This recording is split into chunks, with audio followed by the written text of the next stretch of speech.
নমস্কার বন্ধুরা, আমি অ্যাস্ট্রোলজার সম্রাট ঘোষাল।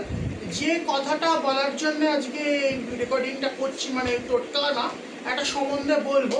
অনেক সময় কি হয়, আমাদের প্রচুর অ্যাস্ট্রোলজারের কাছে আমরা গেছি, তান্ত্রিকের কাছে গেছি, প্রতিকার নিয়েছি, কিন্তু কোনো প্রতিকার আমাদের কাজ করছে না। কেন হয়? সেটাও কিন্তু হরোস্কোপের জন্যেই হয়। আমাদের দেখতে হয় যে কোনো গ্রহ কতটা স্ট্রং আছে, কতটা উইক আছে।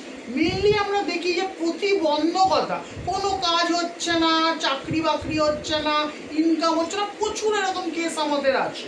এই কথাটা মনে রাখবেন বন্ধুরা, আমরা অ্যাস্ট্রোলজাররা কিন্তু ভগবান না, ঈশ্বরও না, কোনো ম্যাজিশিয়ানও না, ঠিক আছে? আমরা যদি কোনো গ্রহে দেখি এটা হতে পারে, কিছু প্রবলেম আছে, তখনই আমরা প্রতিকার দিই। বিশেষ করে আমি তো এরকম ক্ষেত্রে কোনোদিনও প্রতিকার দেবো না ক্লায়েন্ট, যেখানে আমি দেখবো এরকম। কেন? এটা অবাস্তব কথা। প্রতিকার নিয়ে কাউকে রাজা করেও দেওয়া যায় না, প্রতিকার নিয়ে কাউকে ভিখারি করা যায়। সেটা সমস্ত কিছু হয় গ্রহগত অবস্থানের জন্য। এইটা কিন্তু আমাদের বুঝতে হবে। কোনো অ্যাস্ট্রোলজারের কাছে যাওয়া মানেই আমি কিন্তু রাজা মন্ত্রী হয়ে যাব না। আমার হরোস্কোপে আমার গ্রহ অবস্থান যদি সেরকম থাকে, ফুলফিল করে, এরকম আমার কাছে কিছু কেস আসে যারা বলে যে আমাকে গভর্নমেন্ট সার্ভিস। দাদা, আমার কি গভর্নমেন্ট সার্ভিস হবেই? আমি গভর্নমেন্ট পরীক্ষা দিচ্ছি, বিগত 10 বছর 15 বছর ধরে গভর্নমেন্ট পরীক্ষা দিচ্ছে, কিন্তু হচ্ছে না। হবে কি করে?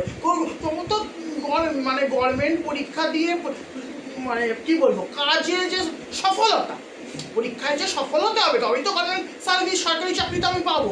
তার যোগ নেই। না যোগ থাকলে কি করে হয়?